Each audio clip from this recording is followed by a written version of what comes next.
Hello and welcome to this week's episode of Inside the Photographer's Mind. I'm your host Dan Jin, and this week I'm joined by the photographer Anna Neubauer. Anna joins me to talk about her portrait work, her relationship with photographing children. She gives a little bit of an insight into a project she's currently working on, which involved her going to Africa.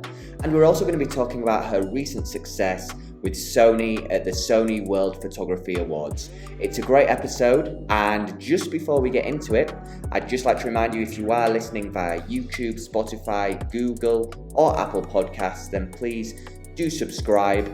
If you are on YouTube, hit a like, leave a comment, let us know what you think. We really appreciate the support, and it gets more eyes and ears on the podcast. Right, let's get into this conversation with Anna. Hey Anna, how are you doing? I'm good, thanks. How are you? I'm very well. It's 8 a.m. here, so this is one of the more earlier podcast episodes that I've done, which is fine because I know you're in London, so I wanted to accommodate. But I woke up at around about 6:30 this morning, and all the coffee shops are open, so I've not had coffee yet. But I'm here. I've had some water, and you're here, so I'm very happy. But it's not about me. How are you doing? I'm great. It's a bit cold today, and I'm not ready to go back into the cold weather. I just want summer to arrive quicker.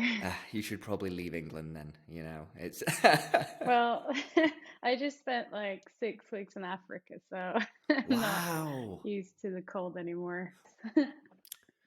So you spent 6 weeks in Africa. Was that a Yes. personal or photography trip? Both a personal photography trip, actually. I'm working on a documentary project at the moment, and I just thought I might have to do it now. Wow. I've had it in my mind for such a long time, and then I was like, okay, I'm gonna do it now. Is it, do you have to keep it close to your chest at the moment, or are you allowed to kind of share what kind of the subject matter is?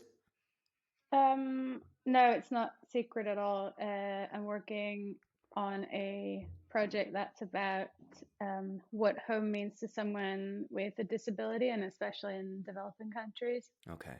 And it was very eye-opening, and it was so much harder than I thought it would be. Harder in the sense that, like, the emotional response that you had? Um, Everything. Yeah. I went to Tanzania, and I don't speak Swahili. Okay. Um, and also being the only white person in a small village can be really hard. Just because I didn't want to be yet another white person taking pictures of African people. So I wanted to get to know the people. That's why I stayed a bit longer. Okay. Yeah, I can imagine. So what does that like? How did they welcome you? How did was it a small village? Like what kind of environment was it exactly? Everyone welcomed me like it was insane. They just treated me like family from the very first like minute. And I was expecting them to be incredibly nice, Hmm. but it was very overwhelming, I Hmm. would say. Yeah. And did you go alone? Yeah. Wow. It was funny because I picked a random village in a random place. um, I don't know why. But are you that kind of person? Do you like to kind of really push yourself out of your comfort zone? No, Oh, not okay. at all. Um, I used to be such an extrovert when I was little, Hmm. and I always talked to everyone. My family traveled a lot, so I was always the one person talking to everyone, eating their food. And there's like pictures of me in India when I was 8, like hanging out with random families and having their food. Nice. Um, but and even in school, I was kind of the loud one, Yeah. and like the class clown, always always laughing and just talking. But it just got less, and I think with photography, it's pushing me out the comfort zone quite a bit. Yeah. I mean, that's one of the beautiful things about practicing photography is, if you really immerse yourself into it, then it will put you in situations like being in a village in Africa on your own. And you probably may have moments where you're like, how did I get here? And then your camera's in your hand and you're like, Yes. oh, yeah. Did you manage to get the work, create the images that you wanted to create? Have you been able to digest and have a look yet? Um, I'm working on it. I could have done more, I think, but it was also such a big learning process, and it's just the beginning of the project, so I'm happy with what I have, and I'm excited to like get more. And I see from your past work, you're no stranger kind of photographing people who have disabilities, or they're facing some kind of health challenge in life. I think about Megan, the young girl that you photographed, the 5-year-old. I just interested how you what kind of got you into that type of photography. Where's the motivation to focus on that particular type of subject and person? Um, I think I got into photography in 2012, or maybe a bit before, when I finished high school, and I got into the whole Flickr like world and met lots of people from all over the place. And back then, I did like self-portraits, and I was obsessed with fashion. I remember we had a Flickr meetup, and people did like conceptual stuff, but I was like fashion, fashion, fashion. But it was in the middle of like a forest, so I really had no idea what I was doing. Okay. Um, and I know it's bad that I'm saying this, but I loved models who were incredibly skinny. I just I just liked looking at it, Hmm. but I come from a very diverse and open-minded family, so I I don't know how to explain this, but I never saw what I saw in my family in the media. Hmm. Hmm. And in terms of like race and sexual orientation and that kind of stuff. Yeah. And then I noticed that it doesn't really exist in the fashion world. There's just skinny people, and I didn't mind, but um I think with time I grew and I opened my own mind. Hmm. And then it was always a side hustle. I never really thought I could be a photographer because I'm from such a small town, and I just thought it's not a real job. Okay. So it was a side hustle. And then I got a client, and I was incredibly happy that they contacted me because it was a well known Austrian company and they wanted me to shoot all their collections. But then at the first shoot, they were like, yeah, everything's perfect, but can you actually crop her face because she's really ugly? And then I I didn't really know what to do. I think in that moment, I knew it was so wrong Hmm. to kind of follow their instructions, but I did. Hmm. And then at home, and I think even a few days later, I was like, what the heck? Yeah. Like, why did I do this? Like, who am I? Hmm. And who are they to kind of say who's pretty and who's not pretty? I mean, they're the client, they can like choose the models, but it's also a matter of how people talk and just what words they choose and just how they behave. And then I think that was the moment where I was like, okay, maybe this is really not for me. I started to actually hate fashion and beauty photography, and it just, yeah, I didn't really know what to do. Yeah. I felt really helpless and lost, and I, yeah. And then I moved to London, and that's, I think, where it started.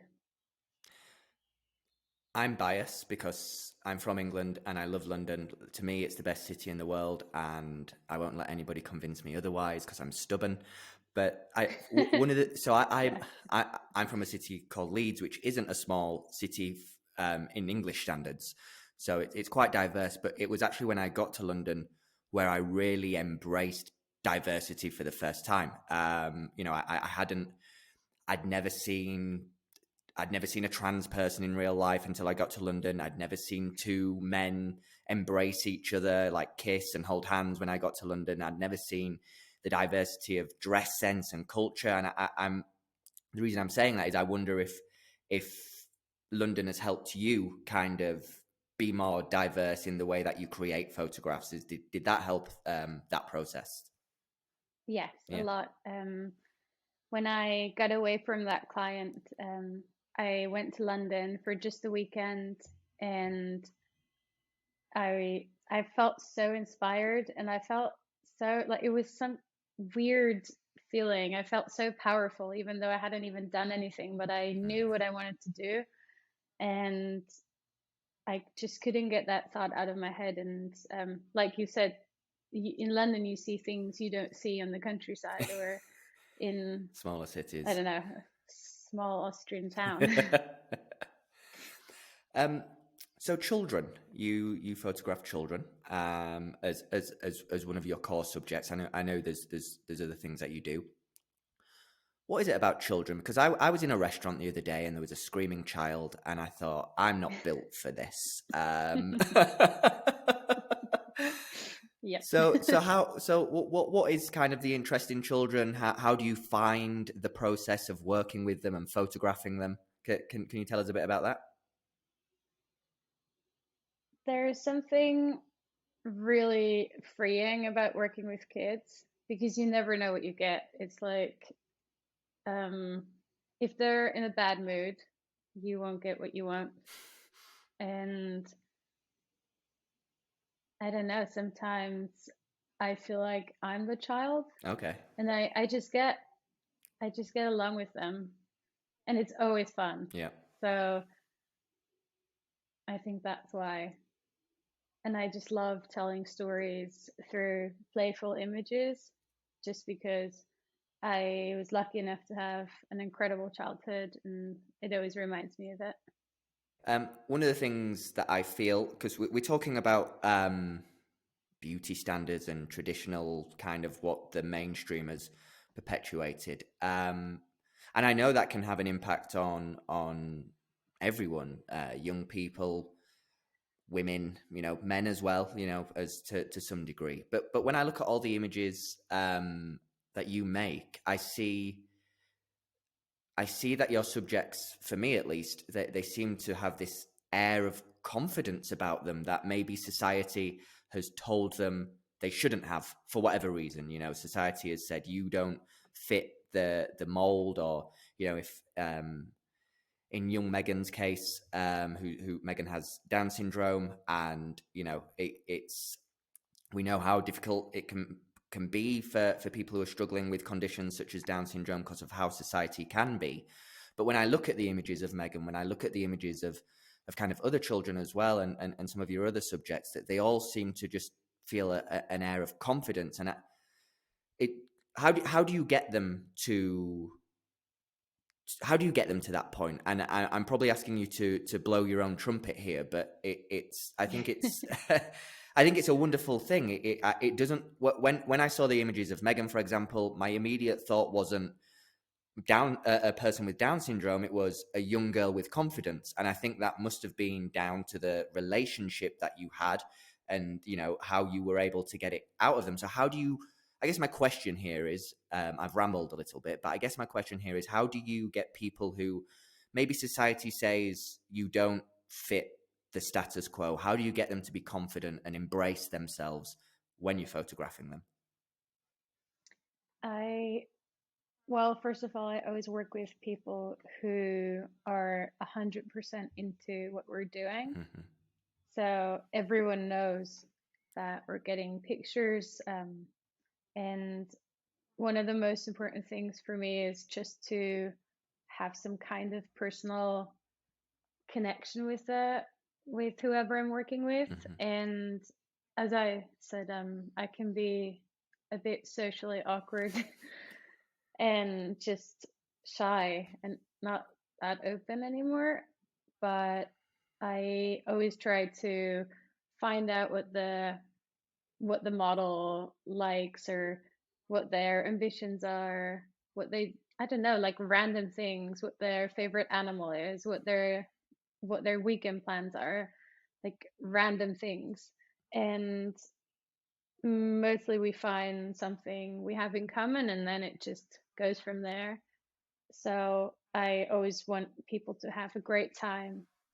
I think, I don't know if that answers the question, No, yeah, no, that but it does. It is those little interactions, asking little questions and just trying to get the individual to feel relaxed in front of camera. And I think you're doing a wonderful job at that. Like I say, every subject, we'll put a link to your portfolio in the description so people listening and watching can go and see for themselves.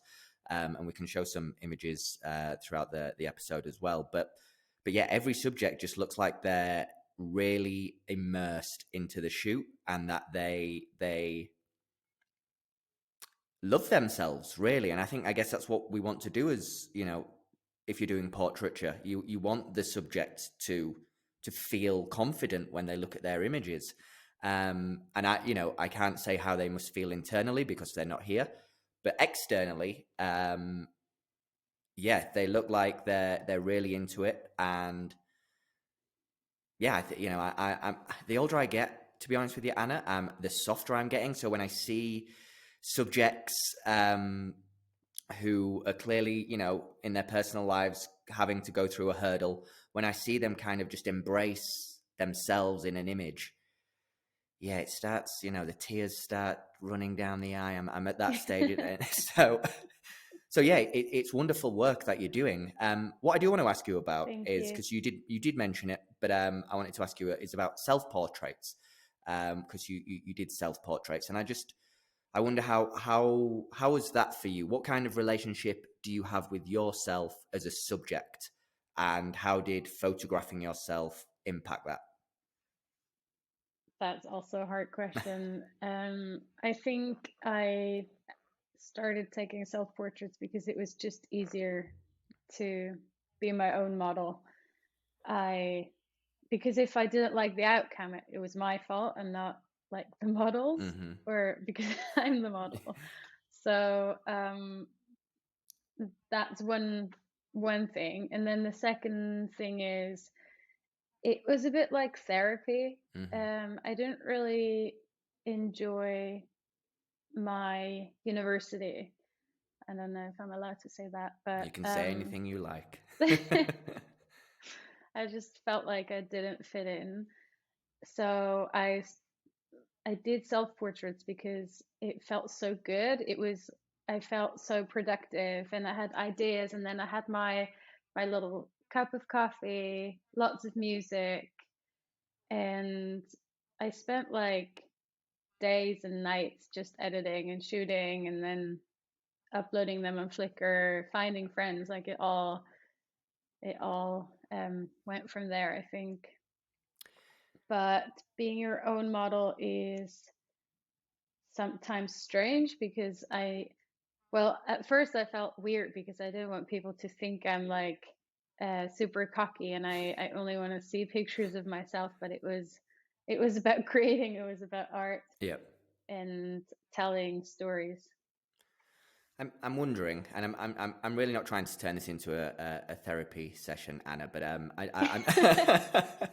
I'm curious because so you say you started off younger life as an extrovert.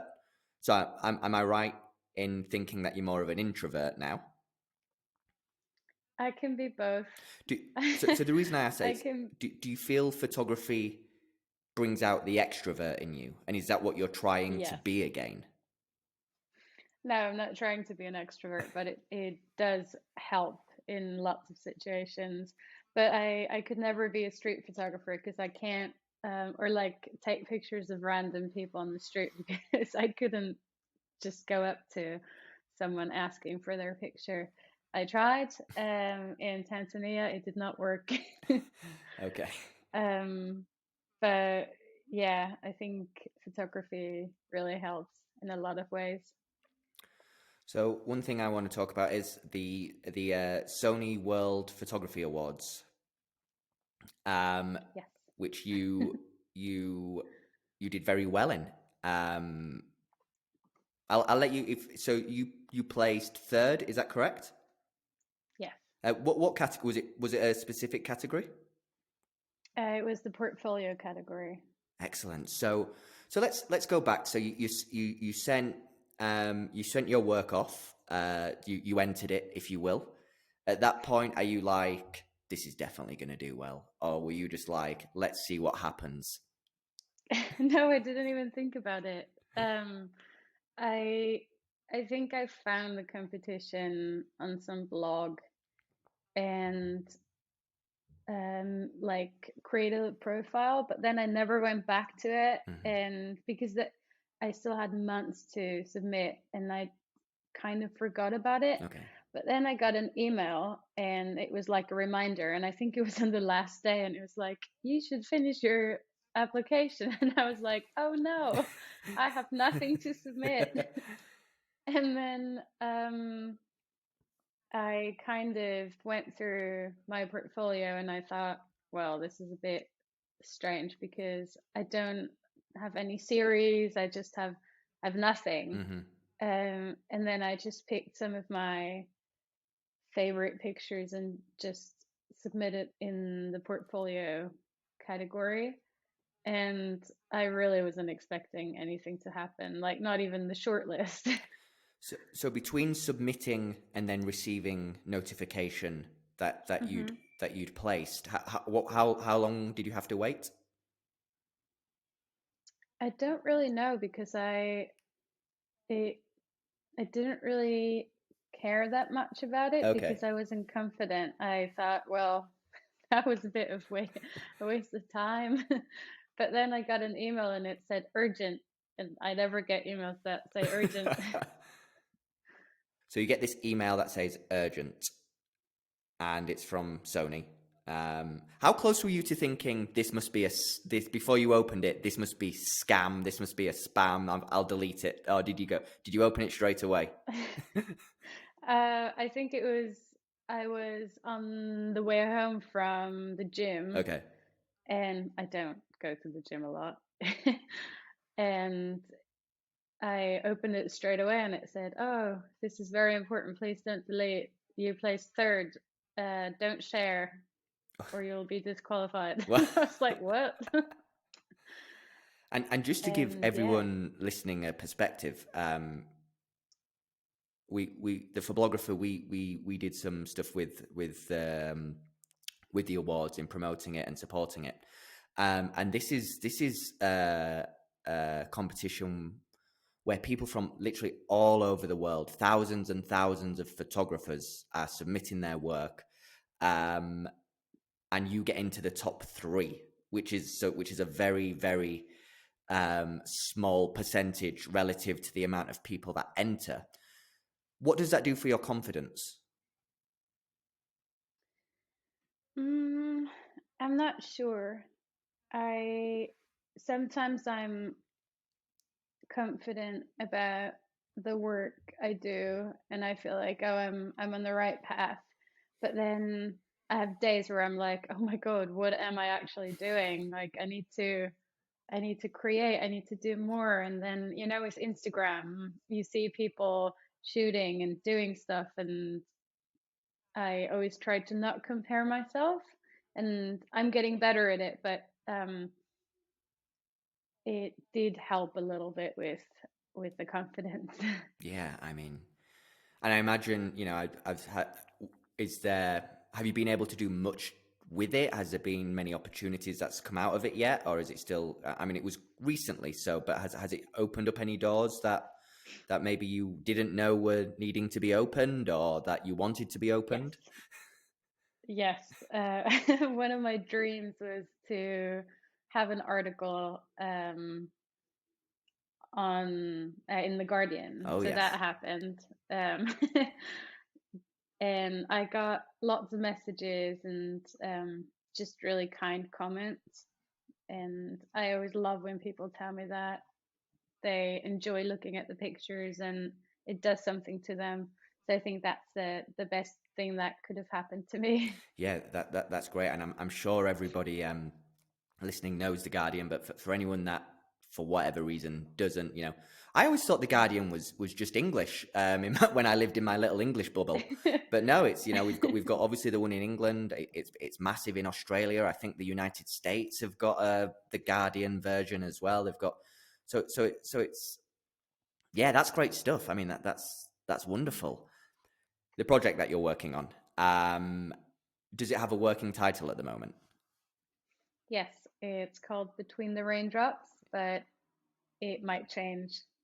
And I'm not sure yet. so you've been to Africa. Are we talking like, are you going to go all over the world? Have you got a map ready yet, or is it how long do you reckon this will take? What's it look like in your mind?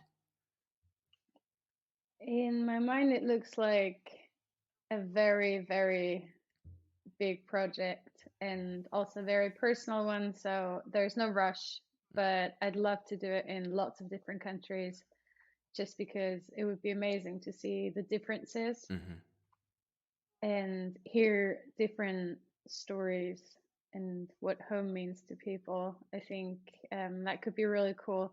I'd love to like create a book at the end, but I mean, that might be 10 years, who knows?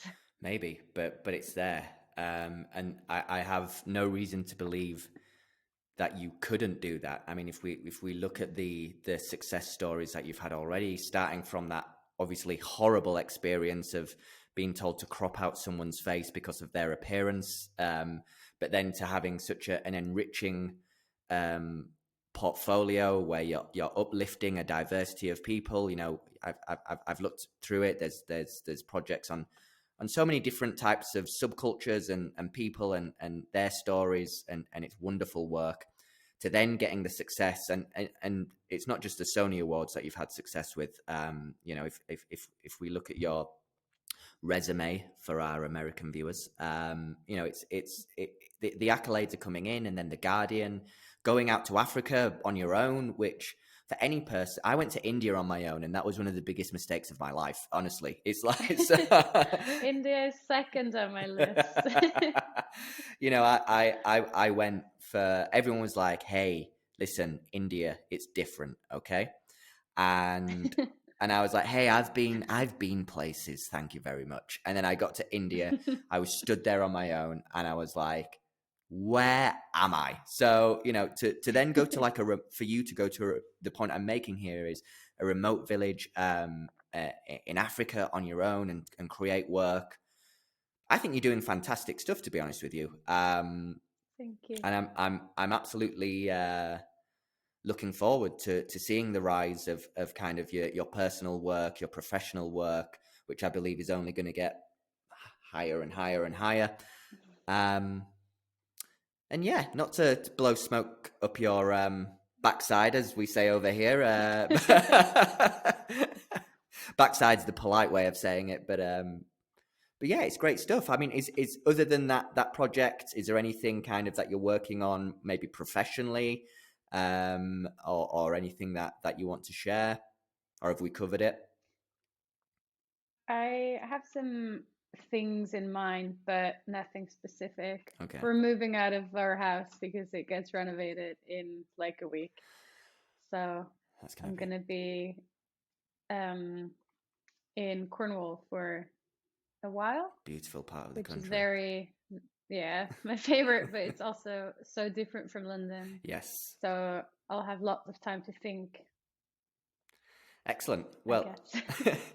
well, whatever you come up with, I'm sure we'll like it. What I'll do is I'm going to put, for everyone listening right now, I'm not going to ask you to tell us your Instagram and your website. I'll put it in the description so people can just click it, instead of having to rewind and remind of what you said. But look, Anna, I appreciate you taking time to have a chat with me. I love speaking to people who are currently in my home country, and yeah, I really do appreciate you sharing your story and talking about your work. Thank you so much. Excellent. You have a lovely day. Thanks, you too. Well, thanks once again to Anna for speaking with me. If you'd like to check out more of her work, then you can find links to her website down in the description below. You can also find links to her socials as well. I'm sure she'd appreciate you going and supporting her. Just before I let you go, guys, just a reminder, if you're listening on YouTube, then please do hit subscribe, hit a like, leave a comment. Did you like this episode? What photographers would you like to see on future episodes? Let us know in the comment section below. Also, if you're listening on Google, Apple or Spotify podcasts, hit subscribe and you'll never miss a future episode. This has been Inside the Photographer's Mind. I've been your host, Dan Jin. We'll be back again next week. See ya!